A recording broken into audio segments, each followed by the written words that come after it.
حضرت ابراہیم بن ادہم رحمۃ اللہ تعالی علیہ کی خدمت سرپا عظمت میں ایک شخص حاضر ہوا اور عرض کی مجھ سے بہت گناہ سرزد ہوتے ہیں، آپ رحمۃ اللہ تعالی علیہ مجھے گناہوں کا علاج تجویز فرمائیں۔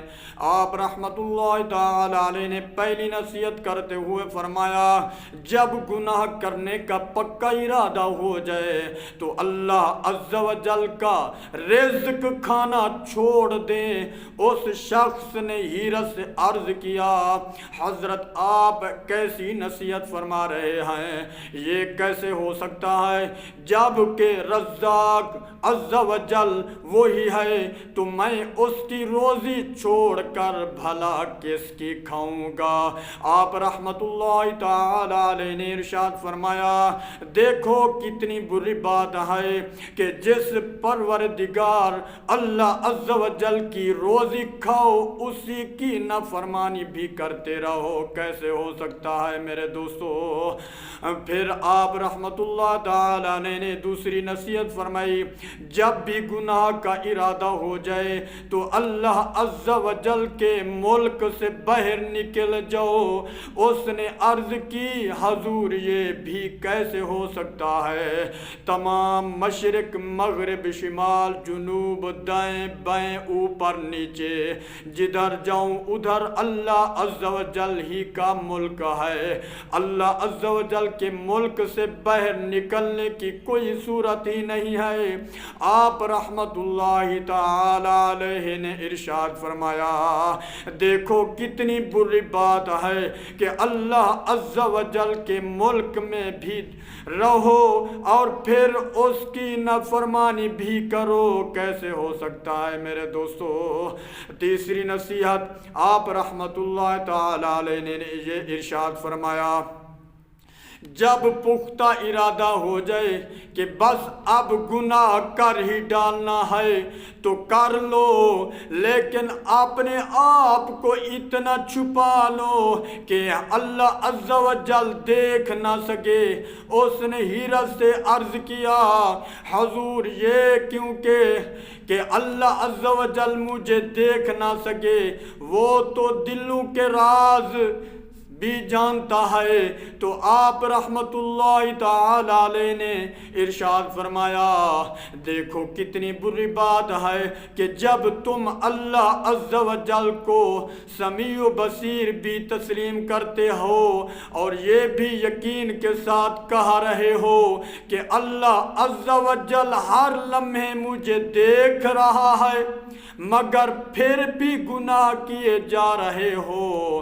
میرے دوستو بھائیو توجہ فرمائیں، چوتھی نصیحت یہ ہے کہ ارشاد فرمائی، جب ملک الموت حضرت سیدنا عزرائیل علیہ السلام تمہاری روح قبض کرنے کے لیے تشریف لائے تو ان سے کہہ دینا کہ تھوڑی سی مہلت دے دو کہ میں توبہ کر لوں۔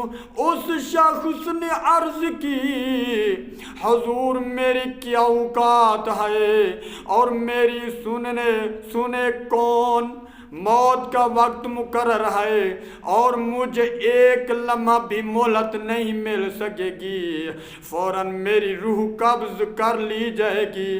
آپ رحمت اللہ تعالی علیہ نے فرمایا، جب تم یہ جانتے ہو کہ میں بے اختیار ہوں اور توبہ کی مہلت حاصل نہیں کر سکتا تو فی الحال جو وقت تمہارے پاس ہے اسی کو غنیمت جانتے ہوئے مالک الموت حضرت سیدنا عزرائیل علیہ السلام کی تشریف آوری سے پہلے توبہ کیوں نہیں کر لیتے؟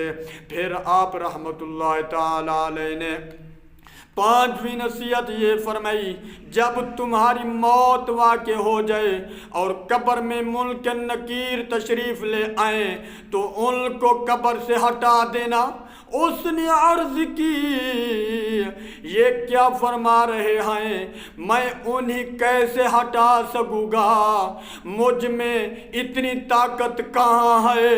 آپ رحمت اللہ تعالی علیہ نے ارشاد فرمایا جب تم نکیرین کو ہٹا نہیں سکتے تو ان کے سوالات کے جوابات دینے کی تیاری ابھی سے کیوں شروع نہیں کر دیتے۔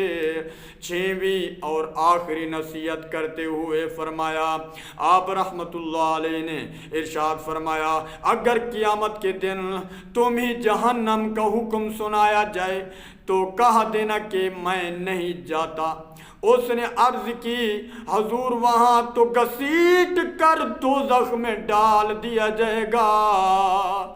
تو آپ رحمت اللہ تعالی علیہ نے ارشاد فرمایا جب تمہارا یہ حال ہے کہ تم اللہ عز و جل کی روزی کھانے سے بھی باز نہیں آ سکتے، اس کے ملک سے باہر بھی نہیں نکل سکتے، اس سے نظر بھی نہیں بچا سکتے، ملک نکیر کو بھی نہیں ہٹا سکتے، اور جہنم کے عذاب کا اگر حکم ہو جائے تو اسے بھی نہیں ٹال سکتے، تو پھر گناہ کرنا ہی چھوڑ دو تاکہ ان تمام مصائب سے محفوظ رہ سکو۔ اس شخص پر حضرت سیدنا ابراہیم بن ادہم رحمت اللہ تعالی علیہ کی تجویز کردہ گناہوں کے علاج کے ان 6 نصیحت آموز مدنی پھولوں کی خوشبو نے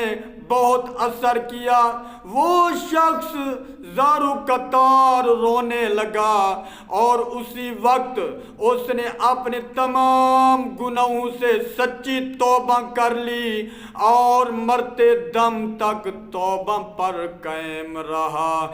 میرے پیارے دوستو بھائیو، ہمیں بھی چاہیے کہ اپنے بزرگان دین رحمت اللہ تعالی علیہ کے نقش قدم پر چلتے ہوئے نیکی کی دعوت کو عام کریں۔ نیکی کی دعوت کی برکت سے وہ اسلامی بھائی جو نمازوں، مسجدوں، نیکیوں اور سنتوں سے دور ہیں، ان کو نیکی کی دعوت پیش کرتے ہوئے نمازیں پڑھنے، مسجدوں کو آباد کرنے، سنتوں اور نیکیوں کو اختیار کرنے کا ذہن دیں، یعنی ذہن بنائیں۔